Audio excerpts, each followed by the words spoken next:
कांग्रेस नेता जगदीश टाइटलर के खिलाफ आरोप तय हो चुके हैं। 1984 सिख विरोधी दंगों में आरोपी टाइटलर राउज एवेन्यू कोर्ट ने आरोप तय कर दिए हैं। टाइटलर के खिलाफ हत्या समेत अन्य धाराओं के तहत मुकदमा चलेगा। 13 सितंबर को मामले की अगली सुनवाई होगी। 1984 सिख दंगे आपको याद होंगे और उसमें कई आरोपी, जिनमें जगदीश टाइटलर का भी नाम, जमानत भी इस मामले में उनको मिली और अब राउज एवेन्यू कोर्ट ने आरोप तय कर दिए हैं। हत्या समेत कई अन्य धाराओं के तहत इस केस को आगे बढ़ाया जाएगा। यह पूरा मामला आप जानते हैं कितना बड़ा, कितना सुर्खियों में रहा।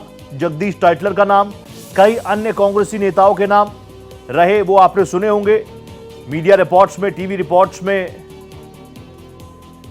मेरे सहयोगी गोपाल कृष्ण मेरे साथ जुड़ चुके हैं। गोपाल जी, टाइटलर साहब को पहले ही जमानत मिली हुई थी, कई सारी शर्तें थी, देश छोड़कर नहीं जा सकते, जब जब बुलाएंगे आना होगा, लेकिन आज राउज एवेन्यू कोर्ट ने आरोप तय कर दिए हैं।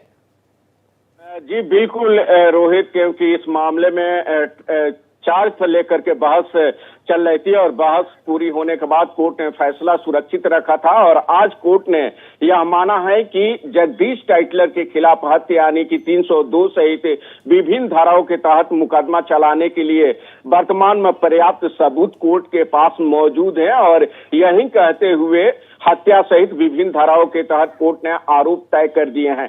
13 सितंबर को कोर्ट इस मामले में अगला सुनवाई करेगा। हालांकि 1984 सिख दंगा मामले में सीबीआई ने 2 बार जगदीश टाइटलर को क्लीन चिट दिया था, लेकिन पीड़ितों की बार बार मांग के बाद कोर्ट ने दोबारा इस मामले में जांच के आदेश दिए थे और जब सीबीआई ने नए सिरे से आरोप पत्र दाखिल किया था, उसमें कई गंभीर आरोप लगाए गए थे। इसी बीच एक गवाह ने कहा था कि किस तरीके से जगदीश टाइटलर ने पुलबंगस में जाकर के, जहां पर 3 सिखों की हत्या हुई थी, लोगों को भड़का रहे थे, मारने की बात कर रहे थे, एम्बेसडर से उतरे थे, इस बात का जिक्र किया गया था। उससे संबंधित कुछ सबूत सीबीआई द्वारा दिए गए थे, तो सीबीआई द्वारा दिए गए सबूत और गवाहों के आधार पर कोर्ट ने आरोप तय किए हैं।